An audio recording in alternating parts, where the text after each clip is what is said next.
All right, you've just created your banner. Now it's time to create the navigation. We're actually going to be creating rollover buttons, and we want this particular document to have the same look and feel as our banner does. So I'm going to start off by, in my banner, and I still have it open, I'm going to select the layer that has that map on it, the floor map, and I'm going to copy it, Command C. Then I'm going to do a File New, and I'm going to create my new document for my navigation. The width of it will be 200 pixels, the height 500, and we're going to keep the same custom color for the background. And if you, for some reason, don't have it here, it's 999933. And click OK. Now, you have that image copied to your clipboard, so all you should have to do is paste, Command V, and then you'll need to kind of move your image and see what the best place is for it. You maybe even should resize it. I think I'm going to resize mine a little bit. I may even rotate it a little bit more.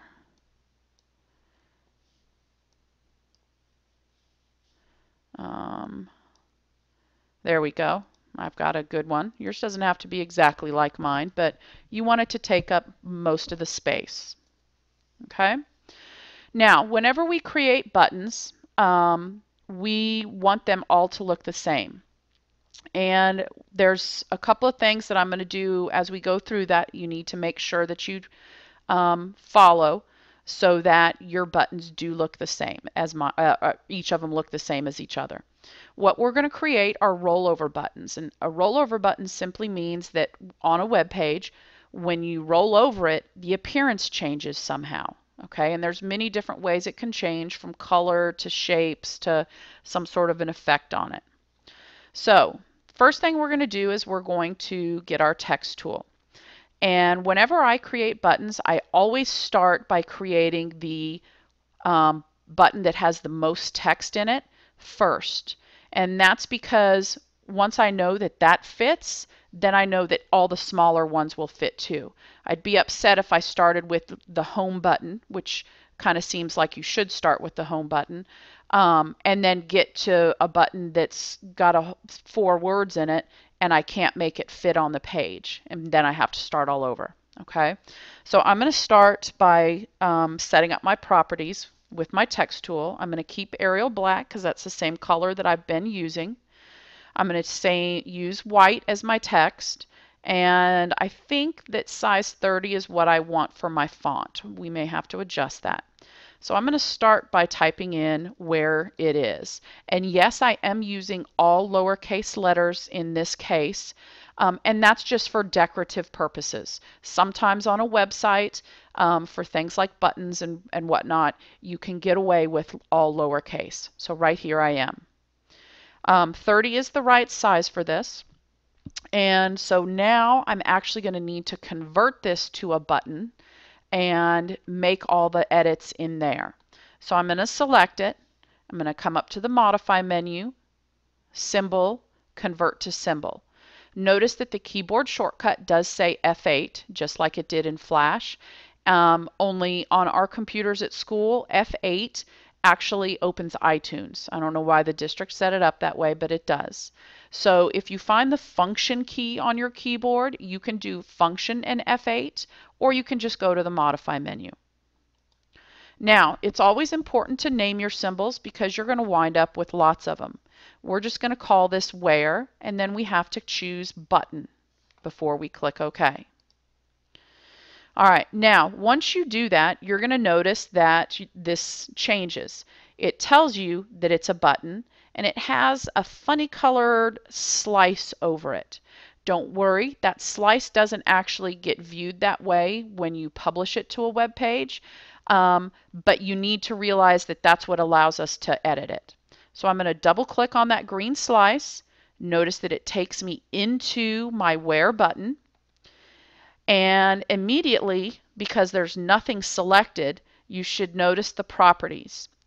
Down here at the bottom, you'll see that you have your different states: up, over, down, over while down, and then your active area. So it's important that you notice this before you get started. Now, I'm still in my up state, and I'm going to go ahead and click on my text, because the first thing I want to do, because I didn't do it already, is I want to use my alignment to center the text in that text box. And the reason this is important is so that when you create the rest of your buttons, they all stay centered. Okay, and you'll see that as we create them. All right, so my up state is done. I don't want it to look any different than that when my web page first loads. So I'm going to go to my overstate. Now, right now there's nothing in my overstate. So down here, I'm going to do what is called copy up the graphic. What it does is anything that's in the up state, it copies it to the same exact position in the overstate. Don't move this. If you move it, it's going to create what is I refer to kind of as a jumpiness, and that's bad design for your buttons. They should be in the same exact place. All right, now in the overstate, we want to make it look a little bit different, and we're going to do that by adding a black rectangle behind it. So over here in your tools, vector tool area, get your rectangle tool, change the fill color to black, and you're still going to have no stroke. I am going to create a specific size rectangle. Okay, so if I click on that rectangle, I can come down here in my properties and I can make the width of it 180 pixels and the height of it 40 pixels. Now, obviously at the moment the rectangle is covering our text. You can control click, arrange, send to back, or you can use your layers panel, whichever one you're most comfortable with. Now at the moment, our text is not centered on our rectangle.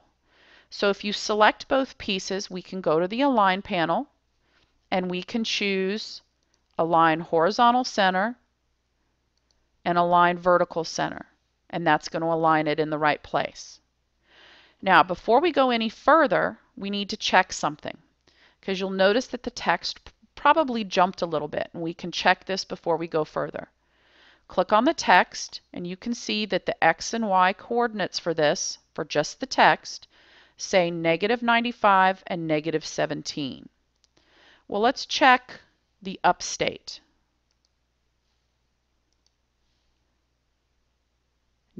It's definitely not -95 and -17. So we're going to, whoops, change that. -95 and -17. Okay, now if I go to my overstate, that text should be in the exact same spot, and it is. And that again is very important. All right, now this text, the rectangle that sits behind the text is a little stark. Considering we've changed the opacity on all the other black, we probably should do it to here too. So select the rectangle. You can do that with your layers panel and change the opacity, let me see, to 70%. Okay, I like the looks of that. Now we're going to go to our down state. And all we're going to do is copy up graphic or copy over graphic. We're not going to make any changes to it. Really, the only states that are important are the up and the over. The others are seen for such a minimal amount of time that it doesn't really matter. But we do need to copy the graphics over to all of them. And then the final thing is the active area. And all we need to do is we need to make sure that right here where it says set active area automatically, that it's checked so that everything that's covering, or so that the green slice is covering the black rectangle, and it is. So I am going to, whoops, go back to page 1, and I can click on preview, and it's going to give me kind of a vague preview, and there it is. Okay, Now, if I wanted to make any other changes, I could still go back into the button. Let's say that I wanted to go to the overstate and give the text an emboss.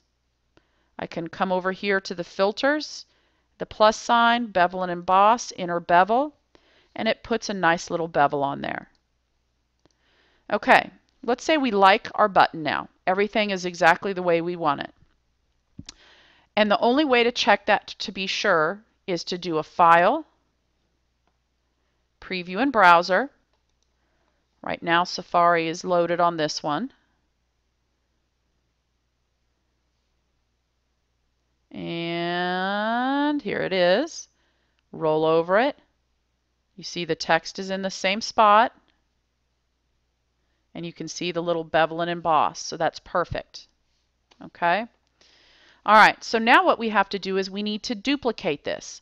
Instead of trying to do this for every single button, we duplicate it. So you're going to need your document library. That's under the window menu, document library. Don't get it confused with common library. Okay? Now, in your document library, you'll notice again over at the right you have your options menu, and the second thing on there is duplicate. We're going to go ahead and duplicate, and we're going to make the next graphic, or button, sorry. Make sure you choose button, and it's history. Now when you drag history on your stage or on your workspace, it looks exactly the same, and that's because it is. We have to double click inside this button, and we can see that we're in the history button. Double click on the text to select all of it, and type in its history. Now, you notice that because I centered the text before, see how it's all centered now? Because it's a different width of text, if it wasn't, it wouldn't be aligned with the black rectangle. Now, when I click outside of it, notice that it asks, do you want me to update the text in the other button states? The answer to that is yes, we do. Okay, because now Fireworks did all of that work for us so that we do not have to go to the other states and do it. It automatically did it for us. So now we can go in and we can duplicate 3 more buttons: Home, Myths, and Links. I'm going to press pause and do this, and then you'll be able to go back and duplicate to fill those in. All right, so now you have all 5 buttons made. Please line them up on your page in the same order that I do here: Home, Myths, its history, where it is, and then Links. And what I want to do is I'm going to position Links approximately where I want it at the bottom, and same thing with Home at the top. And then I'm going to select, using my Shift key, all of those buttons. Be careful that you don't have the graphic below it. Now we need our Align panel. And I want to align horizontal center. And when I do that, notice it's actually not horizontal center on the page.